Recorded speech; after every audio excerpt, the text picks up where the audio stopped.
Part 1. That year, not a few hunting parties scoured the land, but found no fresh sign. The moose had suddenly become as skittish as ghosts, and so, self-proclaimed ace hunters, the Nimrods, trudged home, clutching the most inventive excuses their imaginations could conjure. Among them, Dr. Cathcart also returned empty-handed, without a single trophy. In return, he brought back the memory of an experience he declared more valuable than all the giant moose ever shot. Cathcart, being from Aberdeen, was interested in many things beyond moose, including the strange quirks of the human mind.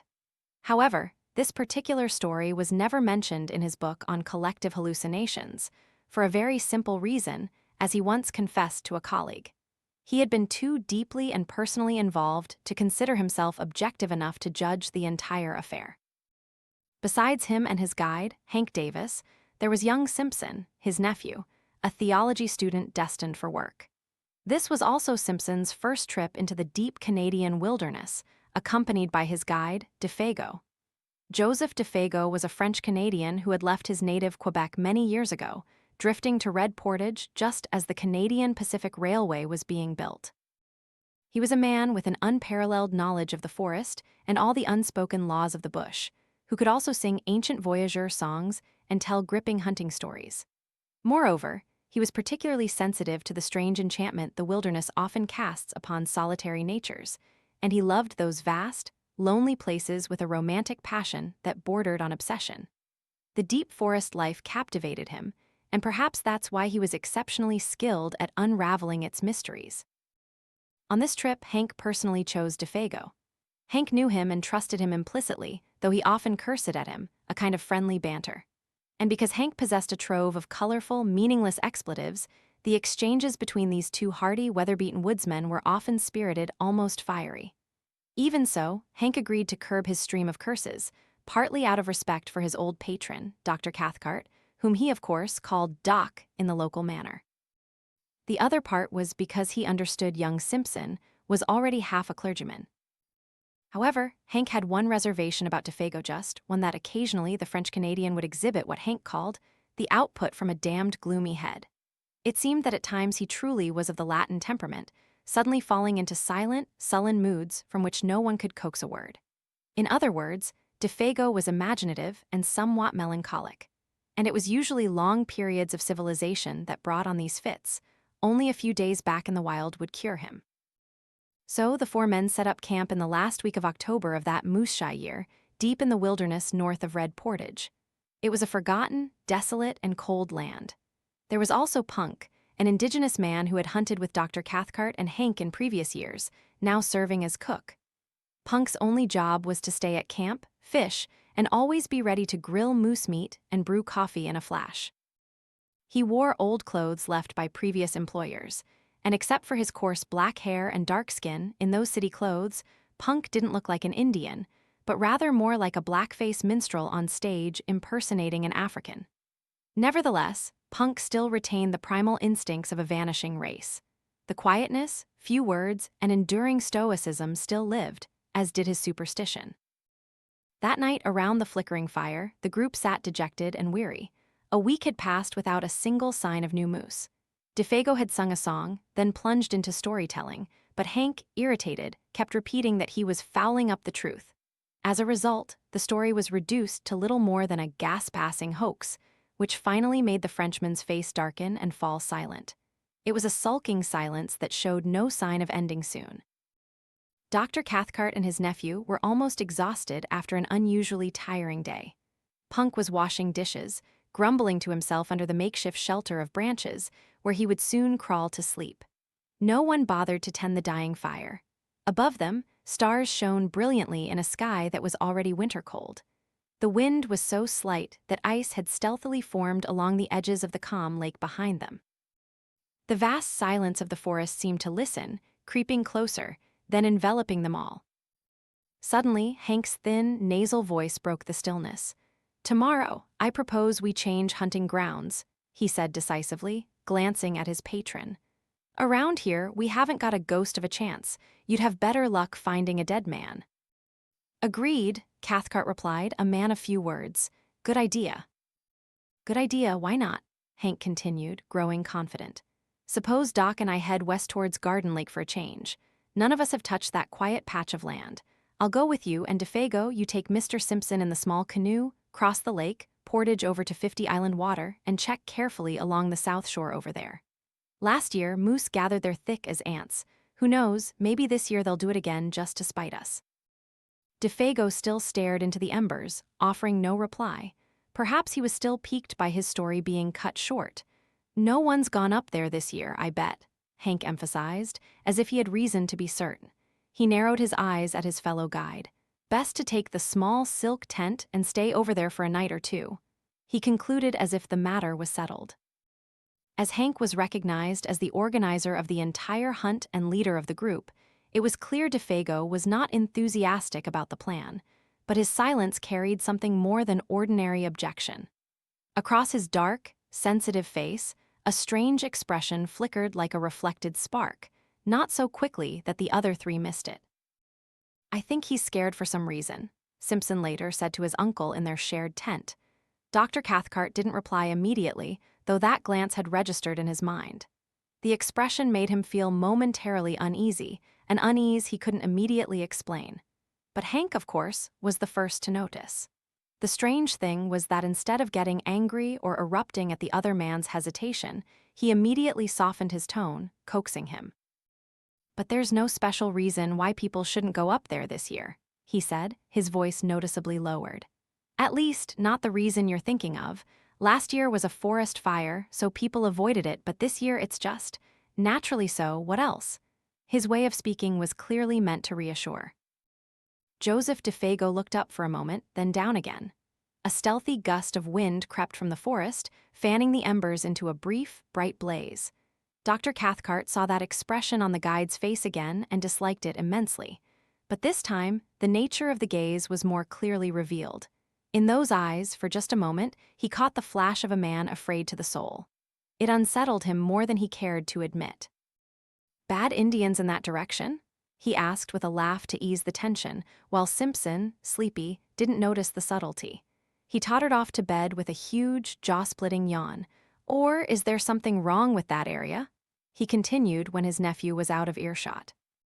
Hank looked him straight in the eye, but without his usual bluntness. He's just scared, Hank replied, his voice still cheerful. Scared stiff by old wives' tales about ghosts. Isn't that right, my old friend? Then he gave Defago's nearest foot, by the fire, a familiar, playful kick. Defago started as if pulled from a reverie, but such a reverie had not prevented him from seeing everything around him. Scared of what? He retorted, his face reddening with injured pride. There's nothing in this forest that can scare Joseph Defago. Remember that well. The natural strength in his voice left one wondering whether he spoke the whole truth or only part of it. Hank turned to the doctor, about to say something more, but suddenly stopped and looked back. A sound very close behind them in the darkness startled all three. It was old Punk, who had left his shelter while they were talking and now stood just outside the circle of firelight, listening. Another time, Doc, Hank whispered, winking, as if the audience hadn't yet settled down.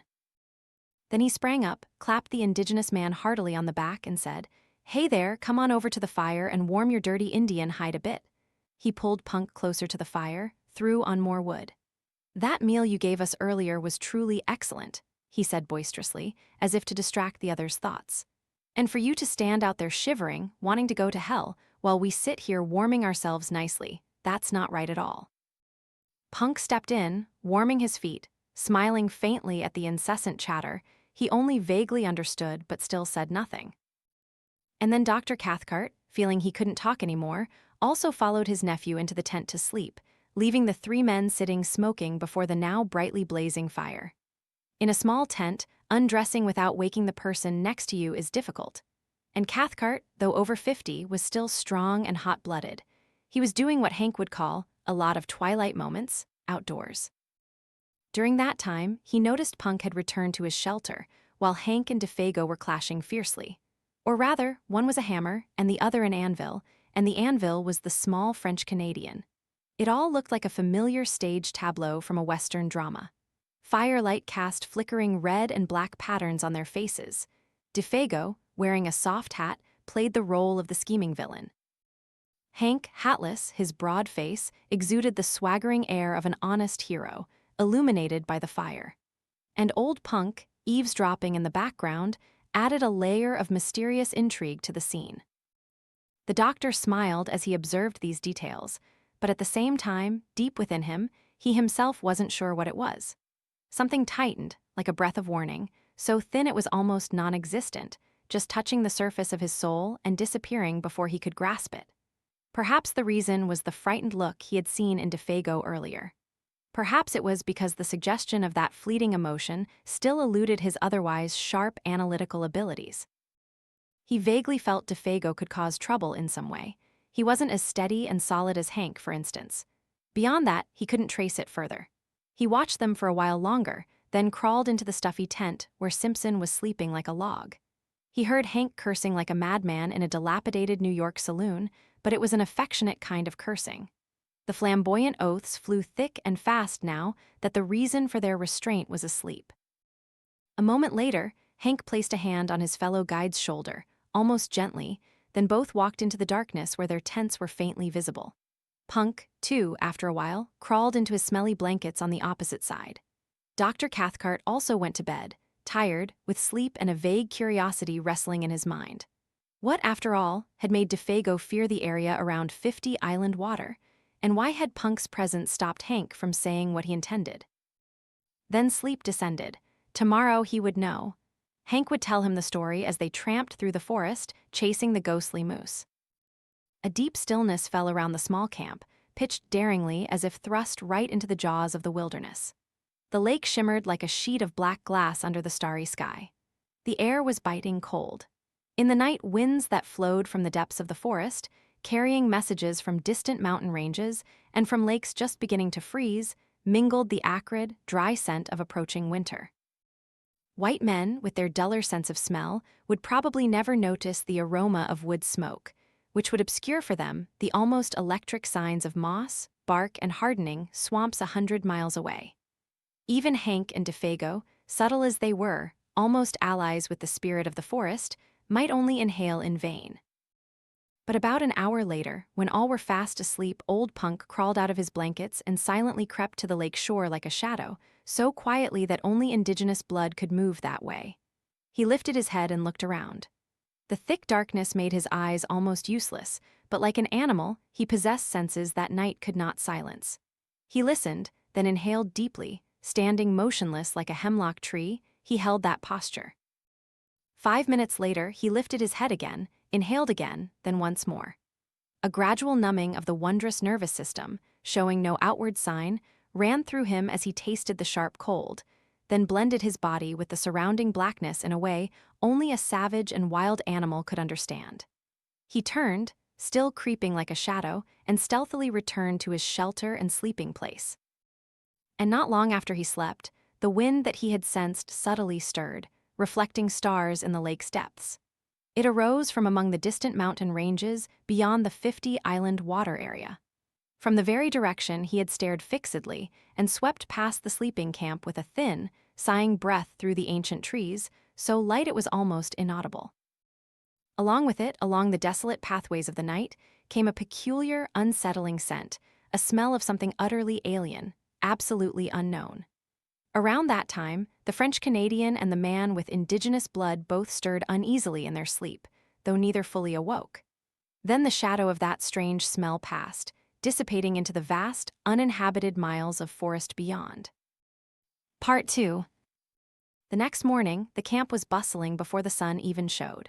A thin layer of snow had fallen overnight, and the air was knife-sharp. Punk had finished his duties early, for the aroma of coffee and frying bacon had wafted into every tent. Everyone was exhilarated by the change of scenery. Good for a change, Hank cheered enthusiastically, watching Simpson and his guide loading equipment onto the small canoe. The wind blowing across the lake is just right for 2 more inches of snow. Then we'll have good tracks. If there's any animal lurking out there, with this wind it won't smell a hint of you fellows. Good luck, moaned Defago, he added jovially, pronouncing the French name correctly for a rare change. Bon chance, Defago replied, also looking genuinely cheerful, his usual sullenness gone. Before 8 a.m., old Punk was left alone at camp. Cathcart and Hank had already headed west on the trail, and the canoe carrying Defago and Simpson, with their silk tent and 2 days' provisions, had become a bobbing black dot on the lake, heading straight east. The sharp cold of the winter air was now softened by the sun, which had just cleared the forested hills, casting a luxurious warmth down upon the world of lake and trees below. Loons glided close to the water's surface, cutting through the glittering spray tossed up by the wind. Diving birds shook their wet heads in the sunlight, then disappeared with a plunge. And as far as the eye could see, endless miles of bush, dense and wild, stretched in solitary grandeur, untouched by human footsteps.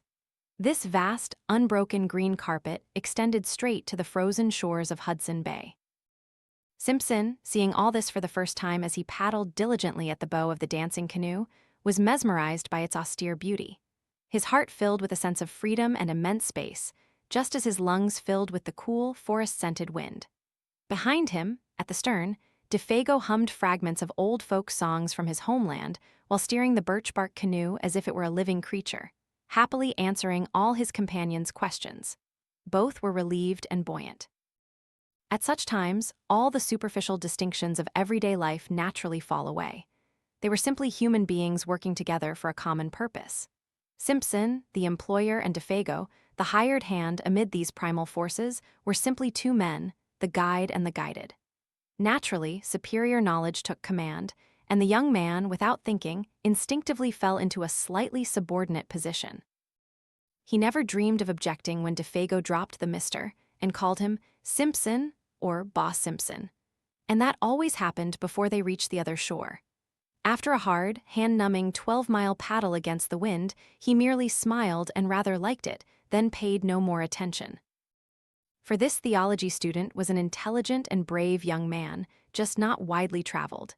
And on this trip, for the first time, he saw a land other than his small homeland or Switzerland. The colossal scale of everything somewhat overwhelmed him. He understood that hearing about primeval forest was one thing, but seeing it firsthand was quite another. And living in it, trying to become familiar with its wildlife, was an initiation that no intelligent person undergoes without having some personal values, previously thought eternal and sacred, shifted. Simpson felt the first faint stirrings of this feeling when he held his rifle, 3 days old in his hands, and looked along its perfectly gleaming barrels. 3 days of travel to headquarters, across lakes and portages, had advanced this process another notch. And now, as they were about to plunge beyond the very edge of the wilderness where they had camped, straight into the virgin heart of an uninhabited land as vast as Europe itself, the true nature of the situation silently dawned upon him, with both exhilaration and awe. Exactly the way his imagination was capable of fully appreciating. Only he and Defago confronting a multitude, or at least confronting a titan. The desolate grandeur of these distant, lonely forests almost crushed him with a sense of his own smallness. The intricate harshness of the deep forest could only be called merciless and terrifying, emerging from the distant blue patches floating on the horizon and revealing itself. He understood that silent warning. He recognized his absolute helplessness. Only Defago, like a symbol of distant civilization where man held sway, stood between him and cold death from exhaustion and starvation.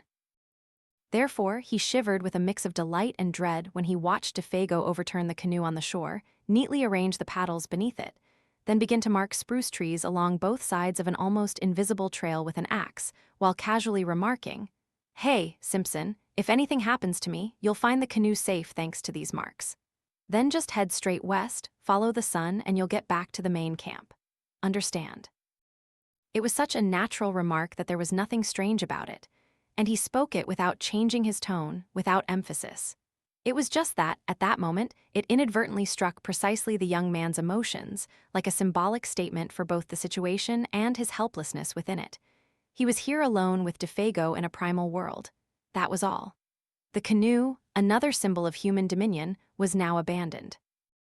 The small yellow marks Defago made on the tree trunks were the only trace indicating where it was hidden. Then they both shouldered their backpacks, each carrying their own rifle. They followed the thread-thin trail, climbing over rocks and fallen trees, crossing semi-frozen bogs, skirting countless small lakes like jewels set in the forest, their shores edged with thin frost. And around 5 p.m., they suddenly stood at the edge of the forest, looking out at a large body of water before them, dotted with pine-covered islands of all shapes and sizes. 50 island water, Defago announced, his voice tired but still alert. And the sun is about to dip its bald old head into it. He added, unconsciously making poetry, and they immediately set to work setting up camp for the night. In just a few minutes under his skilled hands, not a movement wasted, not a movement missing, the silk tent was pitched taut and cozy. A balsam fir bed was already laid out, and a cooking fire burned strongly with minimal smoke. While the young Scotsman cleaned fish the ones they had caught trailing behind the canoe Defago guessed he would take a walk in the bush to look for moose signs. Maybe find where they rubbed their antlers, he said as he walked away, or see them eating the last of the late-season maple leaves. Then he disappeared. His small figure dissolved into the twilight like a shadow, making Simpson realize with vague admiration how completely the forest swallowed him. In just a few steps, he was out of sight. Actually, there wasn't much undergrowth around here. The trees stood somewhat apart, distinct. In the clearings grew slender silver birches and maples, like spears, contrasting with the sturdy spruce and hemlock trunks. If not for a few monstrous fallen trees lying scattered and gray rocks jutting out here, and their like shoulders, this scene could easily be mistaken for a corner of a park back home. One could almost imagine human hands had arranged it. But to the right, a mile-wide burnt area began, betraying the true nature of this place. Brule, they called it, where fire had raged for weeks last year, and now charred, ugly stumps stood isolated, branchless, like giant matchsticks stuck in the ground, fierce and desolate beyond words. The smell of charcoal and rain-soaked ash still lingered. Twilight deepened very quickly. The open parts of the forest grew dark, only the crackling fire and the small waves lapping the rocky shore could be heard. The wind died with the sun, and in that entire vast world of branches and leaves, nothing stirred. It was as if, in just another moment, the gods of the forest, those who must be worshipped in silence and solitude, would rise in terrifying, colossal outlines among the tree trunks. Before them, through the column-supported doorways of giant, straight trees, stretched the waters of 50 island water, a crescent-shaped lake about 15 miles from end to end and about 5 miles wide where they camped. A crimson and orange sky, clearer than any atmosphere Simpson had ever known, still poured pale fire onto the waves. And the islands, surely 100 rather than 50, floated like enchanted ferry boats of a spellbound fleet. Fringed by pines, their treetops delicately touched the sky like fingertips. They almost seemed to be drifting upward as the light faded, as if about to weigh anchor and set sail on the pathways of the sky rather than on their silent, familiar waters. And the colored cloud streaks, like fluttering flags, signaled their departure for the stars. The beauty was strange in that it uplifted the heart. Simpson, smoking the fish, inadvertently smoked his own fingertips in his effort to both enjoy the scene and tend the fire. Yet, in the back of his mind, another aspect of the wilderness remained. Its indifference to human life, its desolate, merciless spirit, caring nothing for what man was, the feeling of absolute solitude. Now even Defago was gone, suddenly pressing in as he looked around and listened, waiting for his companion's footsteps to return. That feeling was both fascinating and alarmingly understandable, and his instincts automatically raised the thought, what if something happens? What if he doesn't come back? What could I do? They ate a dinner worthy of a full day's effort. Countless fish, tea so strong it could kill those who hadn't just hiked 30 miles, hardly a light snack. After eating, they sat smoking, telling stories around the bright fire, laughing and stretching their aching limbs, planning for the next day. Defago was noticeably cheerful, though disappointed at finding no moose signs, but it was dark and he hadn't gone far. Furthermore, the Brule area was very unpleasant. His clothes and hands were smudged with charcoal. Simpson looked at him and saw their situation more clearly than ever. Just two men in the wilderness. Defago, he said after a while, in this kind of place, it's too big to feel really at home in it.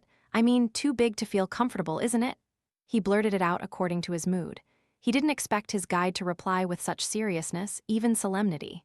You've hit it, Boss Simpson, he answered, his scrutinizing brown eyes staring at his face. And that's truly so, it has no end at all. Then he lowered his voice as if speaking to himself. Many know that, and they break. That solemnity was not to Simpson's taste. It evoked too many things for this setting. He regretted having brought up the subject. Suddenly, he remembered his uncle's words. Sometimes men are overcome by a strange bush fever, when the allure of uninhabited wilderness seizes them so violently that they walk out half-dazed, straight to their death. And he had a sharp feeling that his companion had some sympathy for such strange individuals. He steered the conversation in another direction, to Hank and the doctor, for instance, then to their natural rivalry over who would spot a moose first. If they went straight west, Defago said casually, there are now 60 miles between us and old Punk at the Midway station, eating fish and drinking coffee until his belly bursts. Both laughed at the image, but the mention of 60 miles again made Simpson feel the colossal scale of the land they were hunting. 60 miles like a mere step, 200 miles just a little more than a step. Stories of lost hunters lingered in his memory. The passion and mystery of homeless wanderers, captivated by the beauty of the great forest, swept through his soul so vividly it was no longer pleasant. He vaguely wondered if his guide's mood itself was inviting these uncomfortable suggestions to cling to him. "Sing me a song, Defago, if you're not too tired," he proposed, "one of those voyageur songs you sang the other night." He offered his tobacco pouch to the guide, then packed his own pipe. While the Canadian, without hesitation, let his light voice drift across the lake with one of those almost melancholic French-Canadian ditties that lumberjacks and trappers used to ease the toil. The song had a romantic, captivating flavor, recalling the atmosphere of old pioneering days, when indigenous people and the wilderness seemed allied, conflicts were frequent, and home was much further away than now. The sound drifted pleasantly over the water, but the forest behind them seemed to swallow it in a single gulp, allowing no echo, no resonance. In the middle of the third verse, Simpson realized something was amiss, something that jerked his thoughts back to the present. The man's singing voice suddenly changed in a strange way. Even before he understood what it was, unease seized him. He looked up quickly and saw Defago, though still singing, was narrowing his eyes, looking around into the bush as if hearing or seeing something. His voice gradually dwindled to a whisper, then died completely. At the same time, with a terrifyingly swift movement, he sprang up, stood straight, sniffing the air. Like a dog scenting prey, he drew air into his nostrils in short, sharp gasps, sniffing and turning in all directions, then finally pointed straight along the lakeshore to the east. The gesture was both chilling and strangely dramatic. Simpson's heart throbbed unpleasantly as he watched. "Good God, you scared me out of my wits," he exclaimed, also springing up immediately, peering over Defago's shoulder into the black expanse before them. "What is it? Are you afraid?" Before he could finish, he knew his question was foolish. Anyone with eyes could see the Canadian was pale to his ears, a pallor that even his tanned skin and the firelight couldn't conceal. The student felt his legs tremble slightly, his knees felt weak. "What is it?" He repeated urgently. "Do you smell moose, or something strange, something wrong?" He instinctively lowered his voice. The forest pressed tightly around them like an encircling wall. The trees nearest the fire glowed like brass, further out only blackness. And as he felt it, a silence like death. Just behind them, a fleeting gust of wind gently lifted a single leaf, glanced at it, then very softly laid it back down, as if afraid to disturb the rest. As if a million invisible causes had combined to produce exactly that one visible effect. Other life still pulsed around them, then vanished. Defago whirled around, his ashen face having turned a dirty gray. "Did I say I heard or smelled anything?" he asked slowly and emphatically, in a strange, distorted voice that carried a hint of defiance. "I only looked around, to put it simply. Asking too quickly is always wrong." Then he added, clearly striving to return to a more natural tone, "Does Boss Simpson have matches?" And he began to light his pipe, the pipe he had half filled before singing. Without another word, they sat down again by the fire. Defago changed his position to face the direction the wind was blowing from. Even a novice would recognize the wind direction. He altered his posture to hear and smell everything that could be heard or smelled. And since he was now sitting facing the lake, his back to the trees, it was clear that the strange warning, which had so keenly affected his steel-like nervous system, was not from the forest. "I guess I don't want to sing anymore now," he explained after a while. "That song kind of brings back bad memories. I shouldn't have started it. It makes me imagine things, you understand." Clearly, the man was still struggling with some deep and powerful emotion. He wanted to offer an excuse to the other man, but his explanation, being only a partial truth, was a lie. And he knew Simpson wasn't fooled, for nothing could explain the deathly pallor that had spread over his face as he stood there sniffing.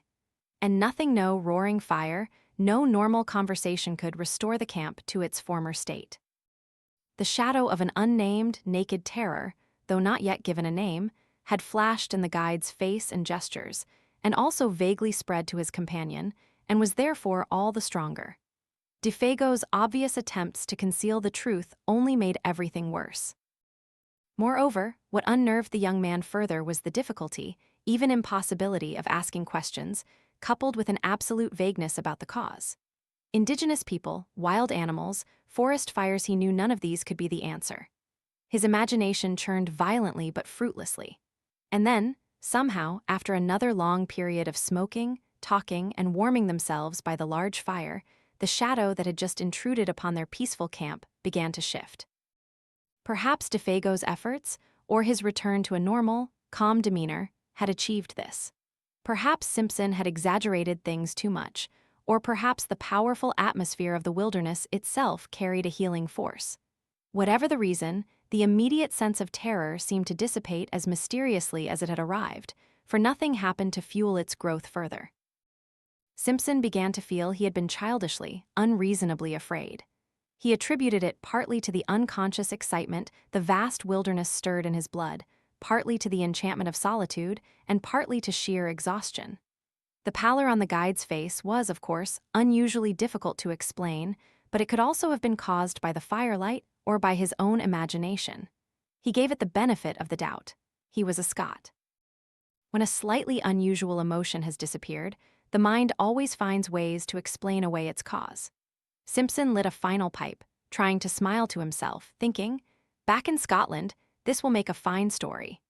He didn't realize that his laugh was itself a sign that fear still lurked in the corners of his soul, that it was merely one of the familiar signs a truly panicked person uses to convince themselves they are not panicked. But Defago heard that faint laugh and looked up, surprised, his face showing it. The two men stood side by side, kicking at the embers before going to bed. It was 10 o'clock, too late for hunters to be awake. "What's making you laugh?" he asked, his voice normal but serious. "I was just thinking about the toy forests back home," Simpson stammered, drawn back by the question to what was truly on his mind, then compared to this place. He gestured around the bush. A silence passed, no one spoke. "Anyway, I wouldn't advise you to laugh about that," Defago added, looking over Simpson's shoulder into the darkness. "There are places in there no one will ever see through, and no one knows what lives in there. Too big, too far." The suggestion in his tone was both immense and dreadful. Defago nodded, his face darkened. He, too, was uneasy. Simpson understood that in a hinterland of this size, there could perfectly well be layers of forest that the world would never know, never trace. That thought was not something he wished to entertain. He loudly and somewhat forcedly suggested they should go to bed. But the guide lingered, tinkering with the fire, superfluously arranging stones, doing a dozen things that weren't strictly necessary. Clearly, he had something he wanted to say but found it difficult to open his mouth. "Hey, Boss Simpson," he suddenly said, just as the last ember shot up, "you don't smell anything? I mean, no particular smell?" Simpson realized that ordinary-sounding question concealed a dreadful thought in the man's mind. A shiver ran down his spine. "Only wood smoke," he replied firmly, kicking at the embers. The sound of his own feet startled him, and he hadn't smelled anything at all that evening. The guide persisted, peering in the dim light. "Nothing unusual, different from anything you've ever smelled before?" No, sir, nothing at all," he snapped, half annoyed, half angry. Defago's face suddenly brightened. "That's good," he exclaimed, visibly relieved. "It's good to hear that." "And you?" Simpson asked sharply, immediately regretting it. The Canadian moved closer in the dark. He shook his head. "I think not," he said, but his voice was not firm enough to reassure. "It must be just my song. They sing that in the logging camps and places like that, God-forsaken places, when they're afraid of the Wendigo wandering around very fast." "What's the Wendigo?" Simpson asked urgently, annoyed that he couldn't stop the nervous shudder. He knew he was getting close to the man's fear and its cause, but a burning curiosity surged, sweeping away both his better judgment and his fear. Defago spun around to face him as if about to scream, his eyes wide, mouth agape, but in the end, he only said, or rather whispered, his voice very low, "Nothing, nothing at all." Just what those poor fools believe when they've been too long in the bush, a kind of big animal up there. He jerked his head northward. "Runs like lightning, its tracks are bigger than anything in the bush, and to see it is not a good thing. That's all, deep superstition." Simpson began to walk hastily towards the tent to release his arm from the guide's tightening grip. Come on, for God's sake, quick, light the lamp, it's late, we must sleep if we want to wake at sunrise." The guide followed close behind. "I'm coming," he replied from the darkness. "I'm coming." After a brief delay, he appeared with the lantern and hung it on a nail on the tent pole. The shadows of 100 trees immediately shifted with the light. And when he tripped on a rope and rushed inside, the entire tent shook as if struck by a strong gust of wind. The two men lay down without undressing. On the soft balsam fur bed, it was warm and enclosed inside, but outside, the dense world of trees pressed in around them, forming a million shadows, as if to stifle the small tent standing there like a tiny white shell facing a terrifying ocean of forest. But between the two lonely figures inside, another shadow was pressing in. Not the shadow of night, but the shadow cast by a strange fear, never entirely expelled, which had sprung upon Defago in the midst of his singing. And Simpson, as he lay there, looking out into the darkness through the open tent flap, ready to plunge into the fragrant abyss of sleep, first felt the unique, profound stillness of the primeval forest when the wind was still. And when the night, heavy and solid, crept directly into his soul to blindfold it. Then sleep swallowed him. Part 3. At least to Simpson, things seemed that way at the time. But the gentle lapping of water just outside the tent door was still tapping a rhythm to his slowing pulse when he suddenly realized he was lying wide-eyed, and nearby, another sound had crept in, velvety and sly, mingling with the lapping and murmuring of small ripples. And long before he understood what that sound was, it had stirred within him centers of pity and alarm. He listened intently, though initially in vain, as the blood rushing through his own body pounded too loudly in his ears. Where is it coming from? He wondered. The lake or the trees? Then suddenly his heart gave a little jump, as if it had wings. He knew immediately that the sound was right beside him, in the tent. And as he shifted to listen more clearly, it instantly sharpened, unmistakable, barely a meter away. It was weeping. Defago lay on his bough bed, sobbing in the darkness as if his heart was about to break. He had clearly stuffed a blanket into his mouth to stifle the sound. The first sensation that flooded Simpson, even before he could think or react, was a piercing tenderness, both painful and profoundly moving. That intimate human sound, heard amidst the boundless desolation around them, awakened compassion. It was too out of place, too pitiful and bitterly meaningless. What good were tears in this vast, cruel wilderness? He thought of a child crying in the middle of the Atlantic. Then, of course, as fuller consciousness returned, along with the memory of the events that had just preceded it, fear immediately descended upon him like a black net, chilling his blood. "Defago," he whispered quickly, "what's wrong? Are you in pain or sad?" There was no answer, but the sobbing stopped as abruptly as if cut off. He reached out to touch him, the body was motionless. "Are you awake?" For he suddenly thought perhaps he was crying in a dream. "Are you cold?" He noticed Defago's bare feet protruding from the tent opening. He pulled another fold of his own blanket over them. The guide had slumped down on his bed, the fur boughs dragged along. He didn't dare pull the body up again, afraid of waking him. He tried asking one or two more questions very softly, but though he waited for several minutes, there was no reply, no sign of movement. Then he heard Defago's steady, quiet breathing. He placed his hand on his chest again. He felt the chest rise and fall steadily beneath. "If anything is wrong, tell me," he whispered. "Or if I can do anything, wake me up right away if you feel." He didn't know what else to say. He lay back down, thinking and wondering what it all meant. Of course, Defago had cried in his sleep. Some dream had tormented him. Yet all his life, Simpson would never forget that pitiful sobbing and the feeling that the entire vast, terrifying forest was silently listening. His mind was busy for a very long time with what had just happened, and this, too, crept in, taking an enigmatic place as another piece of the puzzle. Although reason had argued and dismissed all unsettling suggestions, a feeling of unease lingered, refusing to be pushed away, a strangely profound unease beyond the ordinary. Part 4. But in the end, sleep is always stronger than any emotion. Simpson's thoughts soon drifted. He lay there, warm as fresh bread, utterly exhausted. The late night, gentle and caressing, dulled the vividness of memory and alarm. Half an hour later, he was completely oblivious to the world outside him. Yet this time, sleep itself was his greatest enemy. It concealed everything that was approaching, stifling the nervous warnings. Just as sometimes in a nightmare, events pile up, chasing each other with a terrible sense of reality, but a single inconsistent detail exposes it all as a half-finished, false play. So the events that followed, though real, implicitly convinced the mind that a crucial explanatory detail had been overlooked in the confusion. And thus what happened was only half true, the rest an illusion. At the bottom of a sleeper's mind, a part always remains awake, ready to pass judgment. This isn't entirely real. Wake up and you'll understand. And for Simpson, it was true in some sense.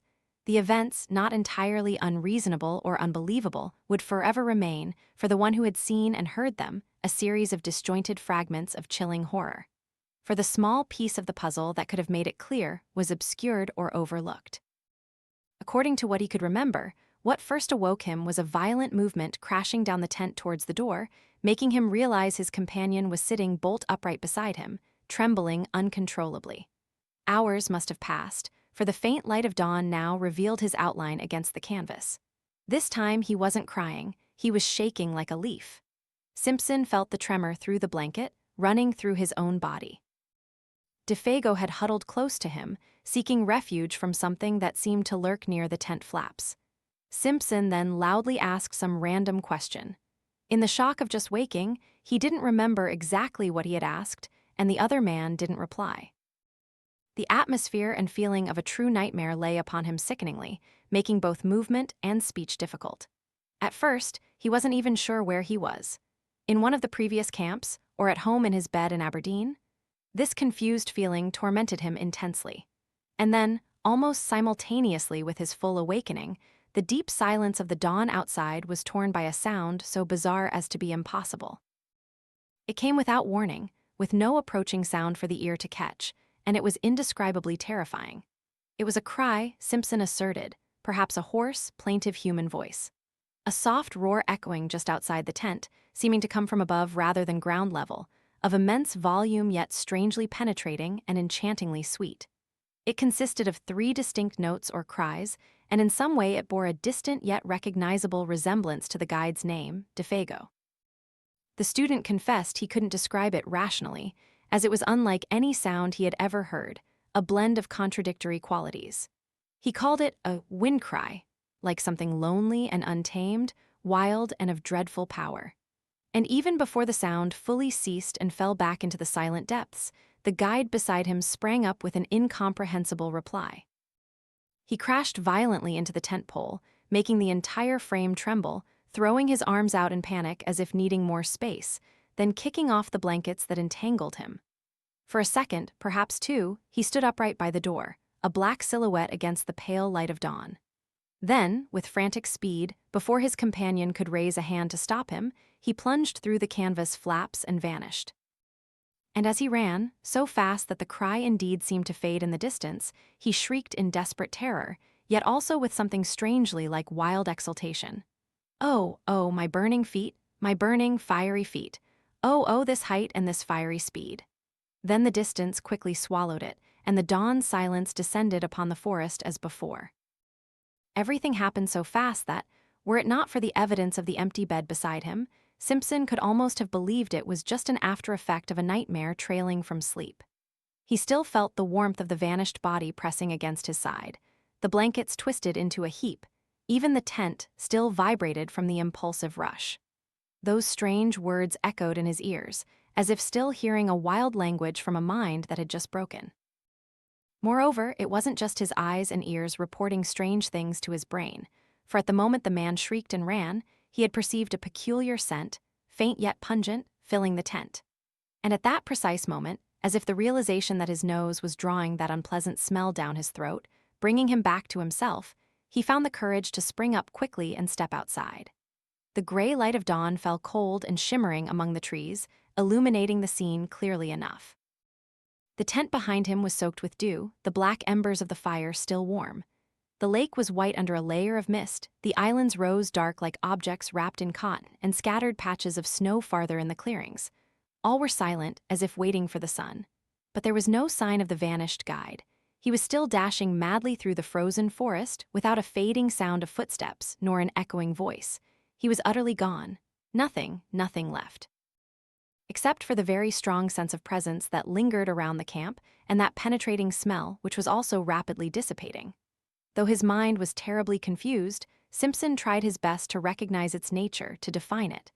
But identifying an elusive smell, one not instantly recognized by the subconscious, is a subtle operation of the mind, and he failed. It vanished before he could grasp or name it. Even a rough description was difficult, as it was unlike any smell he knew. Pungent, slightly acrid, he thought, a bit like a lion but softer and not entirely unpleasant. There was even something almost sweet, reminiscent of decaying garden leaves, earth, and countless nameless scents combined into the smell of the great forest. But the term he often used to summarize it was lion smell. Then it disappeared completely, and he stood by the fire's ashes in a state of stunned, dull terror, like helpless prey to whatever might happen. If a muskrat had poked its pointed snout from a rock, or a squirrel darted up a tree, he might well have collapsed and fainted without further ado. For around the entire incident, he felt the hand of a colossal, external horror, and his scattered faculties had not yet gathered into enough self-possession to fight. But in the end, nothing happened. A great, soft kiss of wind swept through the awakening forest. A few maple leaves here and there trembled and fell. The sky seemed to brighten significantly. Simpson felt the cool air on his cheeks and bare head, realized he was trembling from the cold, then made a strong effort to realize he was alone in the bush and had to act immediately to find and save his vanished companion. And he tried, but it was a clumsy and useless effort.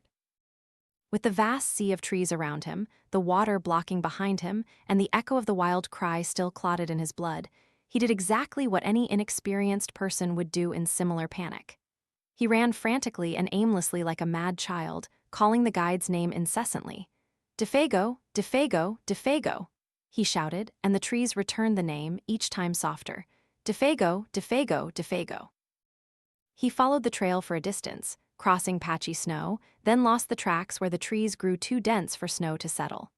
He screamed until his voice was hoarse, until the sound of his own voice in that silent, listening, unresponsive world began to frighten him.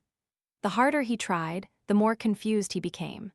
The misery became terrifyingly sharp until finally the effort defeated its purpose, and exhausted, he turned back to camp. It was a strange thing that he found his way back. With terrible difficulty, and after countless mistaken trails, he finally saw the white tent among the trees and thus reached safety.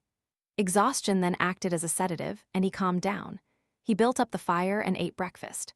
Hot coffee and bacon helped him regain some reason and judgment, and he realized he had behaved like a child. Now he tried to confront the situation again, properly and with his natural stubborn courage to aid him. He decided he must first search as thoroughly as possible. If still unsuccessful, he must find his way back to the main camp at all costs to call for help. And that is what he did. Taking food, matches, and his rifle, along with a small axe to mark trees for his return, he set out. He started at 8:00 a.m., the sun already shining through the treetops under a cloudless sky. Pinned to a stake near the fire, he left a note in case Defago returned in his absence. This time, following a careful plan, he chose a new direction, intending to sweep a wide circle, which would sooner or later intersect the guide's path. And less than a quarter mile in, he found the tracks of a large animal in the snow. And right next to them were smaller, lighter marks, unmistakably human footprints, Defago's feet. A wave of relief naturally swelled, but was short-lived, for a quick glance showed him a simple explanation for everything. The large tracks were left by a giant bull moose, which upwind had strayed into camp and let out a strange cry of warning and fright upon realizing its mistake. Defago, with his uncanny hunting instinct, had scented it hours before, gone with the wind. His excitement and disappearance were, of course, due to the impossible explanation he had just grasped faded when brutal common sense pointed out that none of it was true. No guide, especially one like Defago, could act so irrationally, running off without even his rifle.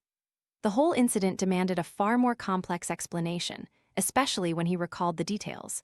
The frantic cry, the strange language, the gray face of terror when his nose caught the peculiar smell, the stifled sobbing in the night, and by now it vaguely returned to him. His initial reluctance concerning this area. Moreover, on closer inspection, these were definitely not moose tracks. Hank had explained the shape of moose hooves, bull, cow, or calf. He had even drawn them clearly on a piece of birch bark. These tracks were entirely different. They were large, round, and broad, without the sharp point of a cloven hoof. He wondered for a moment if bear tracks were similar. He couldn't think of any other animal, as caribou didn't come this far south at this time of year, and even if they did, they would leave hooves. These were ominous signs. Mysterious lines written on the snow by an unknown creature, which had lured a man from safety. And as he pieced them together in his imagination with the haunting sound that had torn the dawn silence, his mind reeled, a wave of misery returning, beyond all imagination. He felt the menacing aspect of it all, and when he bent down for a closer look, he caught a very faint whiff of that sweet and pungent smell, which made him immediately straighten up, bracing himself against a feeling almost like nausea. Then memory played another cruel trick on him. He suddenly recalled the bare feet sticking out of the tent flap and the body that seemed to have been dragged towards the door. He remembered the man huddling away from something near the door when he woke up the second time. These details now seemed to rush in simultaneously, pounding on his trembling head. They seemed to gather in the depths of the forest, silent around him where armies of trees stood waiting, listening, staring to see what he would do. The forest was closing in around him. But with characteristic Scottish stubbornness and true courage, Simpson kept going, following the tracks as best he could, swallowing the ugly emotions that tried to soften his will. He marked countless trees as he went, always afraid he wouldn't find his way back, and every few seconds he loudly called the guide's name. The dull thud of the axe on heavy trees and his own unnatural voice eventually became sounds he feared to make, feared to hear, for they constantly revealed his presence and exact location. And if something was indeed hunting him in the same way he was hunting others, he crushed that thought with a strong effort as soon as it arose. He realized it was the beginning of a diabolical delusion that could quickly destroy him. Though the snow wasn't continuous, only lying in thin patches in the clearings, he found it easy enough to follow the tracks for the first few miles. They went straight as an arrow where the trees allowed. Then the strides began to lengthen, eventually reaching distances utterly impossible for any normal biped. They were like gigantic flying leaps. He measured one leap, and although he knew the 18-foot span must be wrong somewhere, he couldn't understand why there were no marks in the snow between the two extreme points of impact. But what bewildered him more, making his eyes feel askew, was that Defago's strides had lengthened identically and eventually covered those impossible distances. It looked as though the large beast had lifted him up and carried him across those terrible stretches. Simpson, despite his much longer limbs, couldn't jump or run even half that distance. And the sight of the gigantic footprints running parallel, silent evidence of a terrible journey where fear or madness had forced impossible results, shook him deeply. It rattled him to the core of his soul. It was the most horrific thing his eyes had ever witnessed. He began to follow them mechanically, almost unconsciously, constantly glancing over his shoulder to see if something with gigantic footsteps was following him. And soon enough, he was no longer fully conscious of what these tracks meant. The imprints in the snow of an unknown, untamed thing, always accompanied by the footprints of the small French-Canadian man, his guide, his companion, who had slept in the same tent only hours before, chatting and laughing, even singing right beside him. Part 5. For a young, inexperienced man like Simpson, perhaps only a shrewd, practical Scot, rooted in common sense and logical thinking, could maintain even a small degree of balance. And somehow, he did throughout this adventure. Otherwise, two things he soon realized as he stubbornly pressed on would surely have sent him fleeing back to the relative safety of the tent, instead of merely making his hands clench tighter on his rifle stock, while his heart, trained for work, hastily sent a silent prayer straight to heaven. Both sets of tracks he saw had changed, and that change, particularly in the human footprints, was terrifyingly incomprehensible. First, he noticed it in the large tracks, and for a long time he couldn't believe his eyes. Was it leaves blown by the wind creating strange light and shadow effects, or dry snow drifting like fine milled flour around the edges of the tracks, casting shadows and reflections? Or had the gigantic imprints truly begun to take on color, as around the deep, forceful indentations of the animal, a mysterious reddish hue now appeared, more like a light effect than something actually staining the snow itself? Every track had it, and it became clearer and clearer. A vague, fiery red halo added a new layer of horror to an already chilling scene. But when he could neither explain it nor dare to believe it, he turned to examine the other set of tracks to see if they bore similar evidence, and he discovered they too had changed, and infinitely for the worse, containing an infinitely more terrifying suggestion. For in the last 100 yards or so, he saw them gradually transform into the shape of the large footsteps beside them. The change was almost imperceptible at first, but undeniable, difficult to pinpoint where it began. But the result was clear: smaller, neater, more perfectly formed. They were now an exact, precise miniature replica of the large tracks, meaning the feet that made them had also changed, and something in Simpson's mind recoiled in disgust and terror as he realized this. For the first time, Simpson hesitated, then felt ashamed of his fear and indecision. He took a few hurried steps forward, then stopped abruptly as if nailed to the spot. Right before him, all traces of the path suddenly ceased. Both sets of tracks ended abruptly. He searched exhaustively all around for over 100 yards, still not finding the slightest sign of their continuation. Nothing. The trees there were dense, all large spruce, cedar, hemlock, with no undergrowth. He stood frozen, looking around, utterly bewildered, as if drained of all judgment. Then he rushed to search again and again, and yet again. But the result was always the same. Nothing. The feet that had imprinted the snow up to this point now seemed to have left the ground. And it was in that moment of profound distress and confusion that the whip of fear struck a cold, calculated blow to his heart. It landed precisely on his weakest point, completely overwhelming him. All along, he had secretly feared this would happen, and it did. From very high above, blurred by height and distance, strangely attenuated and moaning like a sigh, he heard the weeping voice of Defago, the guide. The sound fell directly from the cold, silent sky onto him, bringing with it a shock of unprecedented horror. His rifle slipped from his grasp, falling to his feet. He stood motionless for a second, as if listening with his whole body, then staggered, leaning against the nearest tree to avoid falling, his mind and spirit shattered, unable to compose themselves. That moment was for him the most tearing and dislocating experience of his life, to the point where his heart seemed to be drained of all emotion by a sudden cold gust of wind. Oh, this fiery height! Oh, my burning feet, my burning, fiery feet! The painful cry echoed far across the sky, a plea so indescribably seductive.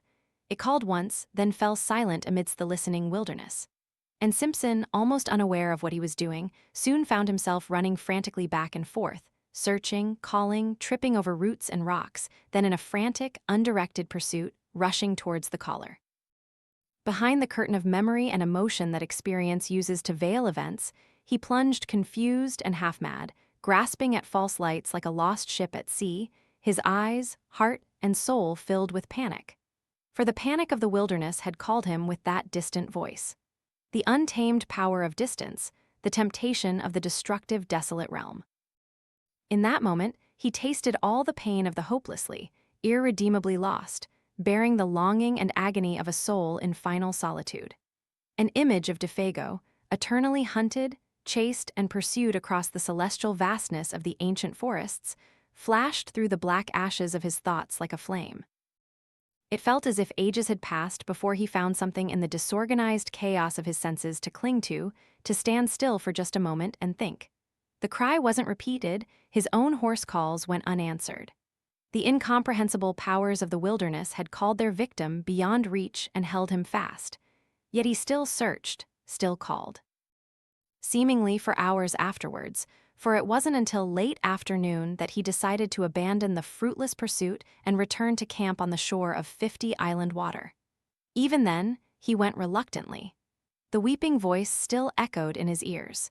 He had great difficulty finding his rifle and the way back.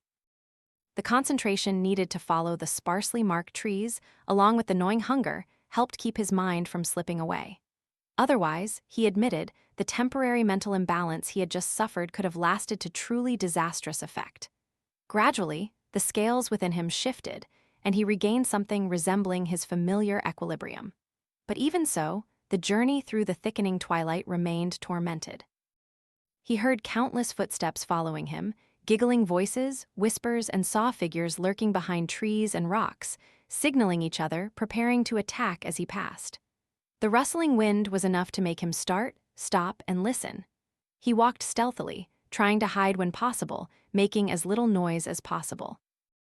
The forest shadows, previously a comforting cloak, now became threatening, challenging, and the procession in his mind was filled with a host of possibilities, all the more terrifying for their vagueness. The premonition of an unknown lurking calamity, barely hidden behind every detail of what had happened. It was truly remarkable that he eventually emerged as a victor. Older, more seasoned men might have fared worse in this trial. He had kept himself remarkably well in check, and his plan of action proved it. Sleep was absolutely impossible, and following an unknown trail at night even more so. So he sat up all night, rifle in hand, before a fire he did not allow to die down for a single moment. The harshness of that haunted vigil etched itself onto his soul for life, but he had completed it. And as soon as the first signs of dawn appeared, he set out on the long journey back to the main camp to call for help. As before, he left a note explaining his absence and indicating where he had hidden a generous supply of food and matches, though he never expected any human hand to find it. How Simpson alone navigated through lake and forest could become a story in itself. For hearing him tell it, one would understand the burning solitude in the soul that a person can feel when the wilderness holds them in its infinite palm. And to laugh would also be to admire his unyielding stubbornness. He didn't claim to be skilled, saying he merely followed the almost invisible trail mechanically, without thinking. And that was probably true. He relied on the guidance of his unconscious mind, that is, instinct. Perhaps also, a sense of direction known to animals and primitive humans helped. For through that tangled region, he still found the exact spot where, almost 3 days earlier, Defago had hidden the canoe with the instruction to go straight west, across the lake, follow the sun to find the camp. There wasn't much sun to guide him, but he used his compass as best he could, climbed into the fragile canoe to paddle the last 12 miles with a huge sense of relief, for finally the forest was behind him. And fortunately, the water was calm, and he chose a route straight across the lake instead of hugging the shore for another 20 miles. Fortunately, the other hunters had also returned. Their campfire gave him a target to steer by. Without it, he might have groped all night to find the exact location of the camp. Even so, it was almost midnight when his canoe scraped onto the sandy cove. And Hank, Punk, and his uncle were woken by his call, rushing down to help a Scottish specimen, utterly exhausted and worn out, stumble over the rocks towards the dying fire. Part 6. The sudden arrival of his uncle, a dry, practical man, abruptly entering the world of enchantment and horror that had haunted Simpson for 2 days and 2 nights, immediately put a completely different spin on the entire incident. His decisive voice, "Hello, lad, what's all this?" and his dry, vigorous handshake brought a completely different measure of judgment. A wave of reversing emotions washed over him. He realized he had let himself go quite badly, even feeling vaguely ashamed. The inherent stubborn sobriety of his Scottish blood pulled him back. And perhaps that's why he found it difficult to tell the whole group around the fire everything that had happened. Nevertheless, he told enough for them all to decide immediately that a rescue party must set out as soon as possible, and Simpson, to guide them properly, must eat and, most importantly, sleep. Dr. Cathcart, observing his condition more acutely than Simpson himself knew, gave him a very light dose of morphine. He slept like a log for 6 hours. From the theological student's carefully written account afterward, it is clear that in telling the stunned group, he omitted quite a few crucial details. He stated that with his uncle's practical, healthy face staring at him, he simply lacked the courage to mention them. Thus, all the search party gathered seemed to be that Defago had suffered an acute, inexplicable fit of madness that night.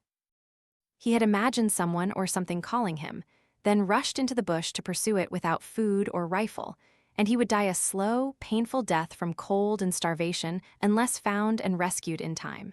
And, in time, meant immediately.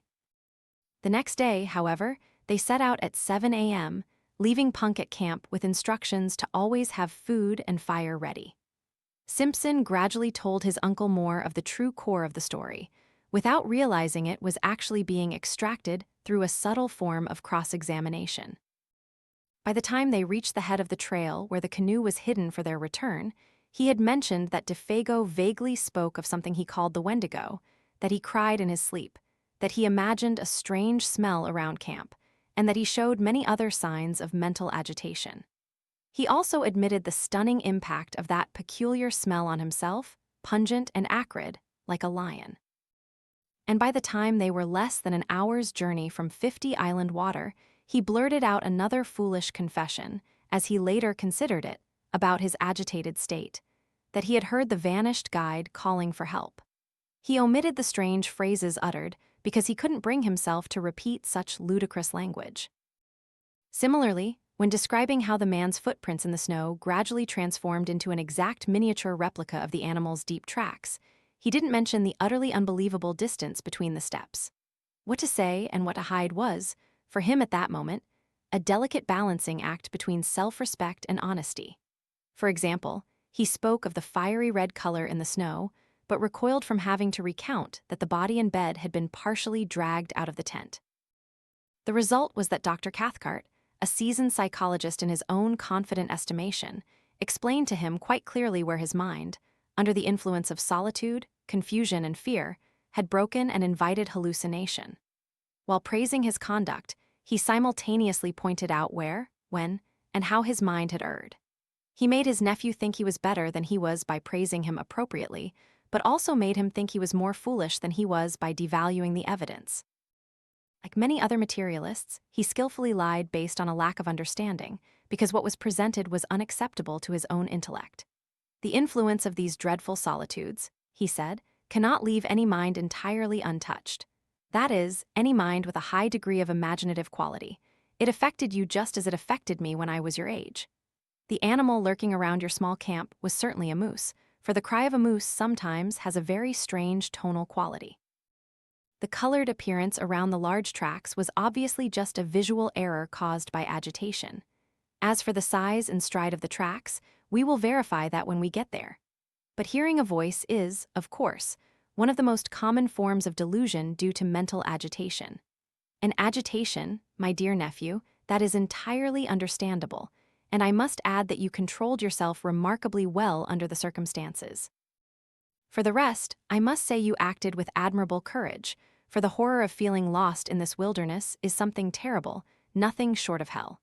And if I were in your position, I don't believe for a moment that I could have behaved a quarter as wisely and decisively as you did. The only thing I find unusually difficult to explain is that damned smell. It truly made you nauseous. Simpson, still dazed, instantly felt a slight resistance to his uncle's calm, all-knowing attitude, simply because he knew more psychological formulas. It's always easy to be wise explaining an experience you didn't witness. I can only describe it as a desolate and terrifying smell. He finished, glancing at the silent, impassive face beside him. I only find it strange, he replied, that in those circumstances it didn't make you feel even worse. Simpson understood those dry words hovered somewhere between truth and his uncle's interpretation of truth. Finally, they reached the small camp and found the tent still there, the embers still present, and the note pinned to the stake untouched. No one had moved it.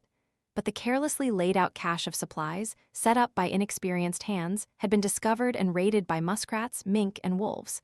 Matches were scattered around the den opening, and all the food was gone to the last crumb. "Well, boys, he's not here," Hank exclaimed in his usual manner. "As sure as hellfire." But where he had gone now was even vaguer than the business of crowns on the other side. The presence of a theology student was not enough to restrain his tongue now. "I propose," he added, "we set out immediately and hunt him down like madmen." The shadow of Defago's perhaps predetermined fate weighed heavily on the group with a dreadful sense of gravity. Especially as they saw the familiar signs of recent habitation, particularly the tent with its balsam fir bed still flattened and smoothed by the weight of his body, making his presence feel very close. Simpson vaguely felt as if his entire world was being weighed on scales. He walked around, explaining details in a low voice. He was much calmer now, though exhausted from the tension and miles traveled. His uncle's explanations, or rather dismissals of the details still fresh in his haunted memory, also helped to numb his emotions. "And that's the way he ran off," he told his two companions, pointing to where the guide had disappeared that morning. "In the gray dawn, he ran straight down there like a moose between the birches and hemlocks." Hank and Dr. Cathcart looked at each other. "And for about 2 miles in that direction, in a straight line," Simpson continued, his voice tinged with old fear, "I followed the tracks to where they abruptly ended. And where you heard him cry and smell that foul smell with all the rest of the cruel entertainment," Hank interjected briskly. That briskness betrayed the gnawing frustration in his heart. "And where the agitation was so great that you created hallucinations," Dr. Cathcart added in a low voice, though not so low that his nephew couldn't hear. It was early afternoon. They had moved quickly, still about 2 hours of daylight left. Dr. Cathcart and Hank did not hesitate to begin their search, but Simpson was too exhausted to follow. They would follow the marked trees and, if possible, his tracks. As for him, he should keep the fire well and rest. But after about 3 hours of searching, as darkness fell, the two men returned to camp with no news. New snow had covered all tracks. And though they followed the marked trees to the exact spot where Simpson had turned back, they found not the slightest sign of a human, or indeed any animal. No new footprints. The snow lay pristine, undisturbed. It was difficult to know what to do, though the reality was there was nothing more they could do. Even staying to search for weeks, the chance of success was very low.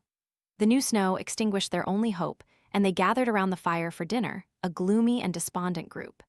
The truth was sad enough, for Defago had a wife in Rad Portage, and his earnings were the family's sole means of support. Now that the stark truth was laid bare, further disguise or pretense seemed pointless. They spoke frankly about the events and possibilities. Even with Dr. Cathcart's experience, this was not the first time a man had been drawn by the strange allure of solitude and gone mad. Furthermore, Defago already had a predisposition, for there was a streak of melancholy in his blood, and his mental backbone had been weakened by week-long drinking bouts. No one knew exactly what this trip, this time, had been enough to push him over the edge. And he had gone straight into the sea of bush, and lake to die of starvation and exhaustion. The probability of him finding his way back to camp was almost zero. The delirium covering him must surely have increased, and it was very possible he would harm himself to hasten a cruel fate. Perhaps even as they spoke, the end had already come. Nevertheless, at Hank's suggestion, his old friend, they decided to wait and dedicate the entire next day, from dawn to dusk, to searching as systematically as possible. They would divide the area, planning in meticulous detail. What men could do, they would do. And in the meantime, they spoke about the specific form the panic of the wilderness had taken in the unfortunate guide's mind. Hank, though vaguely aware of the legend, clearly disliked the direction the conversation was going. He said very little, but what he did say was illuminating, for he admitted that throughout this region, there were rumors that some natives had seen the Wendigo along the shores of 50 Island Water last autumn, and that was the real reason Defago had not wanted to hunt here. Hank must have felt that in some way he had contributed to his old friend's death by trying too hard to persuade him. When an Indian goes crazy, he explained, speaking more to himself than to others, they always say he's seen the Wendigo, and poor old Defago was superstitious to the core. Simpson, sensing a more sympathetic atmosphere, recounted his entire astonishing story again. This time he omitted no details, including his own feelings and gripping fear. He only omitted the strange language that had been uttered. But surely Defago told you all the details of the Wendigo legend, didn't he, young man? The doctor insisted. I mean, he spoke of it and thus planted ideas in your head that your agitation then developed. So Simpson repeated the truth. Defago had said almost nothing about the monster. He himself didn't know the story and, to his recollection, had never even read about it. Even the word itself was strange. Of course, he spoke the truth, and Dr. Cathcart was forced to reluctantly acknowledge the strangeness of the entire incident. He didn't acknowledge it much in words, but in his behavior. He constantly kept his back against a sturdy tree. As soon as the fire showed signs of dying, he poked it back to life. He was quicker than anyone to catch the slightest sound of the night around them. A fish splashing in the lake, a dry branch breaking in the bush, a piece of frozen snow falling with a plop from a branch overhead, loosened by the heat. His voice also changed slightly, a little less confident, lower. Frankly, fear hovered close to that small camp. And although all three wanted to talk about other things, the only thing they could discuss was this: the origin of the fear. They tried to change the subject, but in vain, there was nothing to say. Hank was the most straightforward, he was almost silent, but he never turned his back to the darkness. His face was always towards the forest, and when more firewood was needed, he didn't go further than absolutely necessary. Part 7. A wall of silence enveloped them. For the snow, though not deep, was enough to muffle all sounds, and the biting cold tightened everything. There was no sound but their voices and the soft roar of the fire. Only occasionally something soft, like the flutter of a pine moth, swept through the air near them. No one seemed eager to go to bed. Time crept towards midnight. Legends certainly have their color, don't they? The doctor said, after a long silence, as if to break the heavy atmosphere rather than having anything specific to say. For the Wendigo is merely the personified call of the wilderness, which some natures hear and then destroy themselves. Exactly, Hank said a moment later, and once you've heard it, you can't mistake it. It calls your name directly. Couldn't be more accurate. Another silence. Then Dr. Cathcart abruptly returned to the forbidden topic with a sudden move that startled the other two.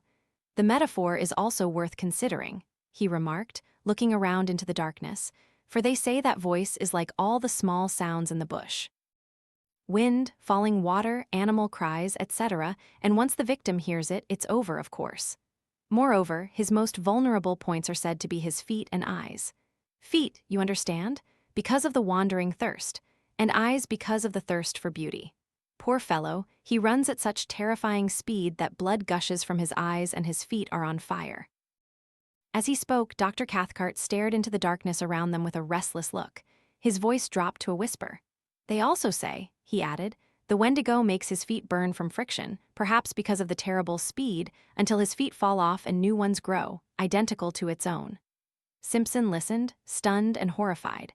But what captivated him most was Hank's pale face. If he dared, he would have covered his ears and closed his eyes long ago.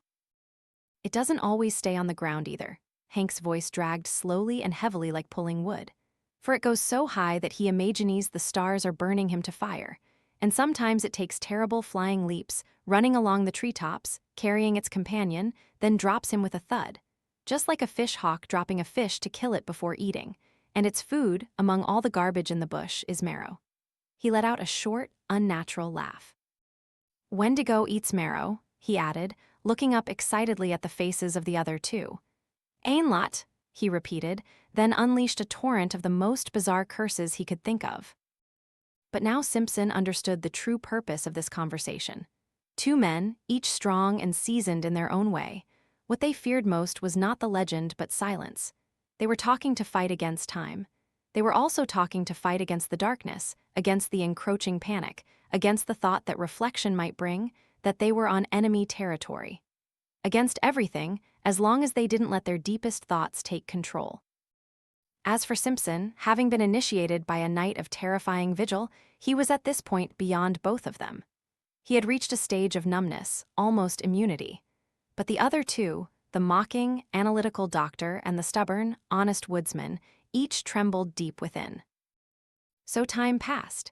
And so, with lowered voices and an inner strain, this tiny group sat in the jaws of the wilderness and babbled about that prolonged, terrifying legend. On reflection, this was an unequal struggle, for the wilderness had the advantage of striking first and held a hostage. The fate of their friend hung suspended, growing heavier and heavier until it finally became unbearable. It was Hank, after a silence even longer than the previous ones, which no one could break, who first vented his pent-up emotions in an unexpected way. He suddenly sprang up and let out an ear-splitting howl into the night. It seemed he could hold it no longer. To make the cry carry further than a normal shout, he cupped his hands around his mouth, distorting the sound. That's for Defago, he said, looking down at the other two with a strange, defiant smile. For I believe, cursing aside, that my old friend isn't far from us now. The intensity and recklessness of that display made Simpson leap up in astonishment, and even the doctor inadvertently let his pipe drop. Hank's face looked like a starving ghost, while Cathcart showed a brief moment of weakness, as if all his faculties suddenly slackened. Then a flash of anger lit his eyes, and he too stood up, still trying to maintain the composure of habit in facing the agitated guide. Because this is not allowed, foolish, dangerous, and he intended to nip it in the bud. What might have happened in the next minute or two could only be guessed, not known for sure. For at the precise moment of silence after Hank's roar, and as if in response to it, something shot through the darkness of the sky directly overhead with terrifying speed. Something that must have been very large, for it displaced a considerable amount of air, and from among the trees fell a thin, whistling cry. It was indeed a human voice, crying out in pain and pleading so indescribably. Oh, oh, this fiery height. Oh, oh, my burning feet, my burning, fiery feet. Pale to his collar, and looking around blankly like a child, Dr. Cathcart let out an inarticulate sound, instinctively turned in blind panic towards the tent as if seeking shelter, then froze mid-step as if turned to ice. Only Simpson, among the three, retained a semblance of composure. His horror was too deep to allow an immediate reaction. He had heard that cry before. Turning to his stunned companions, he said almost calmly, "That's exactly what I heard, every word he said."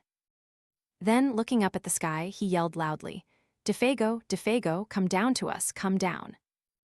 And before anyone could make a definite move in any direction, they heard something heavy fall among the trees, striking branches on its descent, then landing on the frozen ground below with a terrifying crash. Its thunderous thud was truly dreadful. "It's him, I swear to God," Hank uttered in a choked whisper, his hand automatically reaching for the hunting knife at his belt. "And he's coming, he's coming."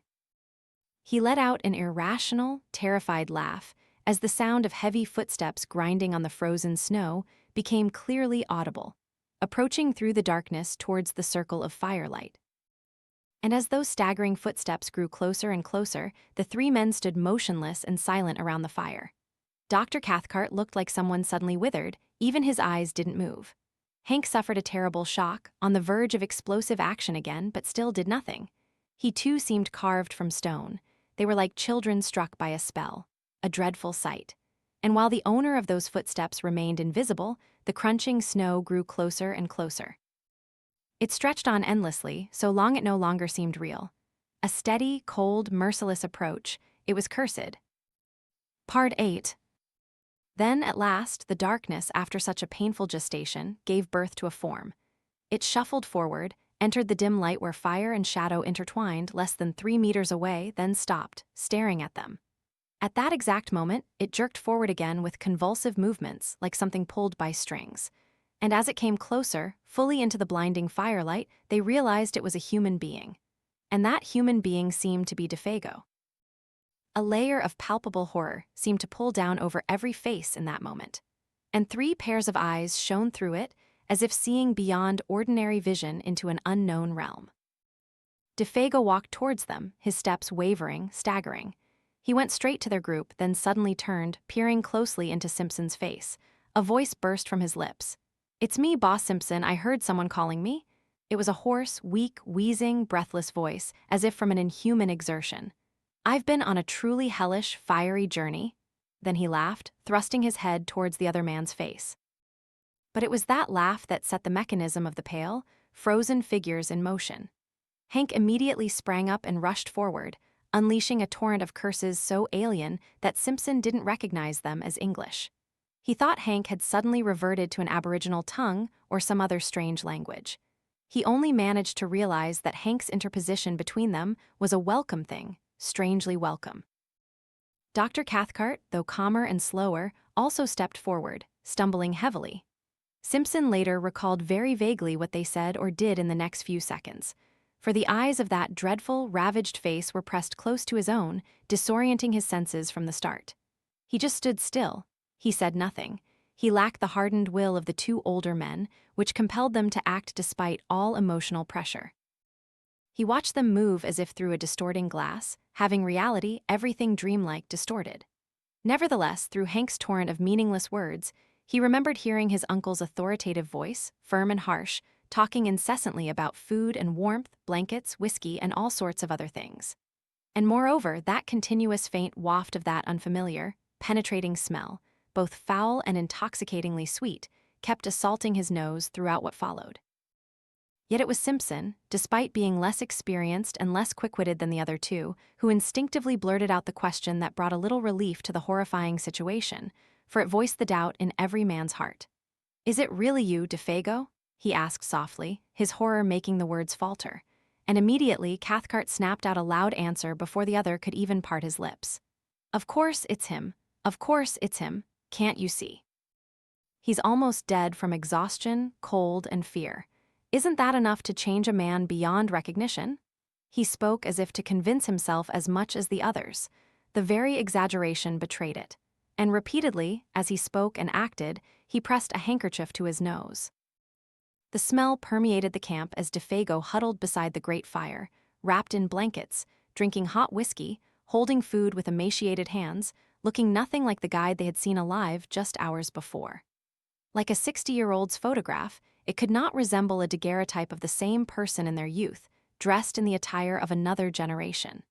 Nothing could truly describe the hideous caricature, the mockery, the masquerade sitting there in the firelight under the name Defago. From the dregs of dark and terrifying memories still clinging, Simpson said the face looked more animal than human.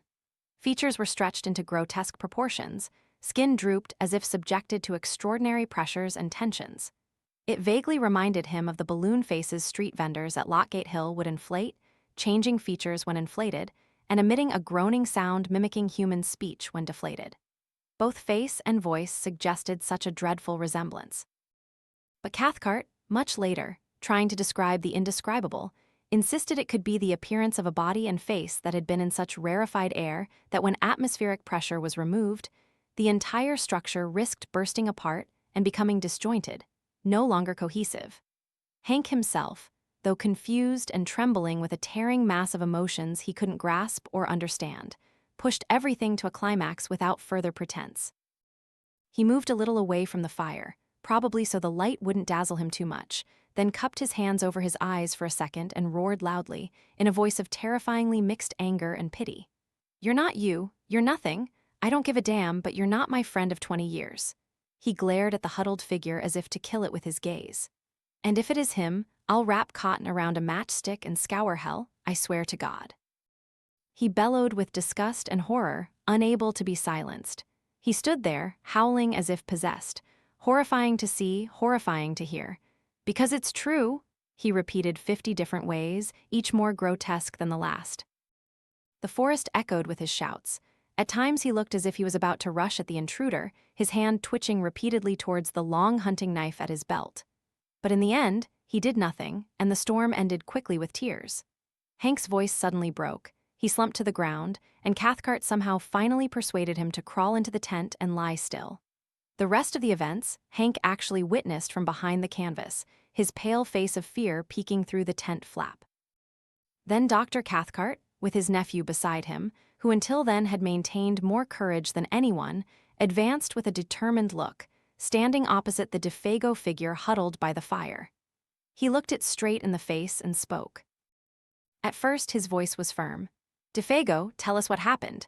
Just a little so we know how to help you properly," he asked in an authoritative, almost commanding tone. And in that moment, it truly was a command. But immediately his voice changed quality, for the figure looked up, giving him a face both pitiable and terrifying, and so little human that the doctor recoiled as if he had touched something spiritually unclean. Simpson, standing close behind, observing, said he felt as if it was a mask about to fall, and underneath they would see something utterly black and diabolical. "Speak, speak," Cathcart yelled, fear running parallel to his plea. "None of us can bear any more." It was instinct overriding reason. And then Defago, with a pale smile, replied in a thin, withered voice that sounded as if it was beginning to slide into an altogether different sound. "I saw that giant Wendigo," he whispered, sniffing the air around him exactly like an animal. "I was with it too." Poor wretch, could he say anything more? Or would Cathcart continue that impossible interrogation? No one knew. For at that precise moment, Hank's voice from behind the canvas, only his terrified eyes visible, shrieked at the top of his lungs. A shriek such as had never been heard. His feet! Oh God, his feet! Look at his monstrously changed feet. Defago awkwardly shifted, and for the first time, his feet came fully into the firelight, exposed. But Simpson didn't get a clear view of what Hank had seen, and Hank never agreed to tell. At that very instant, with a leap like a startled tiger, Cathcart lunged forward, wrapping a blanket tightly around the man's feet. So fast that the student only caught a fleeting glimpse of some strange, dark, clotted mass where the moccasined feet should have been, and even that glimpse he saw in a blurred, uncertain vision. Then, before the doctor could do anything more, or before Simpson could even formulate a question, let alone ask it, Defago sprang up before them, staggering with pain and effort, and on his twisted, contorted face appeared an expression so dark and malevolent that it was truly monstrous. "Now you see it too," he wheezed. "You see my burning, fiery feet now. And now," he continued, "unless you save me and prevent." The pitiful, pleading voice was cut short by a sound like the roar of wind sweeping across the lake. The trees overhead trembled violently, branches lashed wildly. The roaring fire was forced to bend its flames over as if struck by a fierce gust. And something swept around the small camp with a terrifying, rushing hiss, as if in a single breath it had encompassed everything. Defago tore the blanket from him, turned towards the forest behind, and with the same staggering gait that had brought him, vanished. Vanished before anyone could stir to stop him. Vanished with a clumsy yet horrifying speed, allowing no time for action. The darkness swallowed him, and less than 15 seconds later, over the roaring of wind-whipped trees and the sudden rising of the wind, all three men stood watching, listening, their hearts sinking. They heard a cry as if falling to them from a terrible height and distance. "Oh, oh, this fiery height! Oh, oh, my burning feet, my burning, fiery feet!"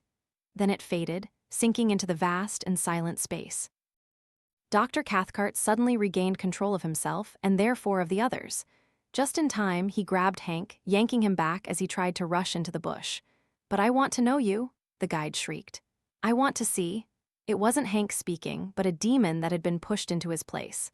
Somehow, he confessed, he never understood how he did it. The doctor kept Hank in the tent and soothed him to quiet.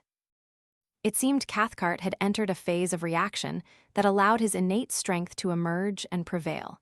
He certainly handled Hank well, but the one who worried him most was his nephew. The one who had previously maintained excellent control, now, the suppressed tension had created a weeping agitation that forced him to separate the boy. He laid him on a fir-bough bed with blankets as far from Hank as circumstances allowed.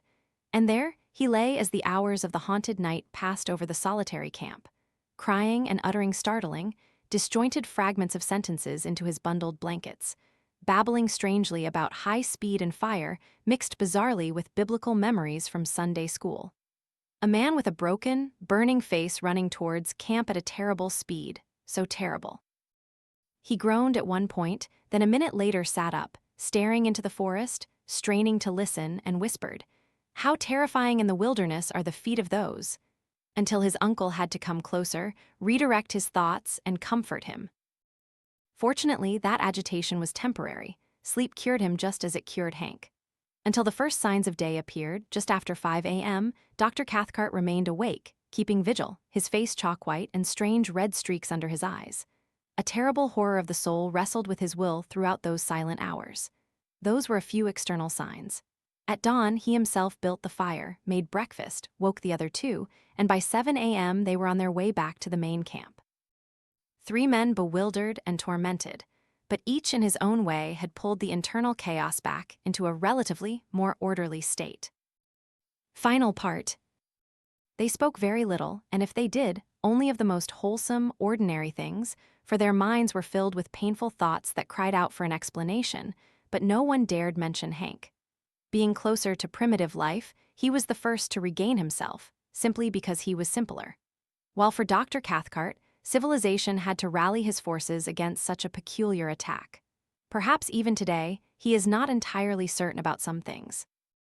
In any case, it took him longer to return to himself. As for Simpson, the theology student, he perhaps arranged his conclusions most neatly, though not most scientifically. There, in the heart of the untamed wilderness, they must have witnessed something raw and primordially elemental. Something that had somehow survived the advance of humankind had terrifyingly emerged. It revealed a scale of life still monstrous and nascent to him. It was like a glimpse into prehistory, when a colossal, clumsy superstition still weighed upon the human heart. when the forces of nature were still untamed, and the powers that once haunted a primal universe had not yet retreated. Even now, he still thinks about what, years later in a lecture, he called the savage and terrible powers lurking behind the human soul. Perhaps not inherently evil, but instinctively hostile to humankind as it exists. With his uncle, he never discussed details deeply, for the wall between their two types of minds made it difficult. Only once, many years later, did something lead them to the very edge of the topic, or rather, the edge of a detail. "Can't you tell me, uncle? What did they look like?" he asked, and the answer, though born of wisdom, was not encouraging. "It's best you don't try to know and don't try to find out."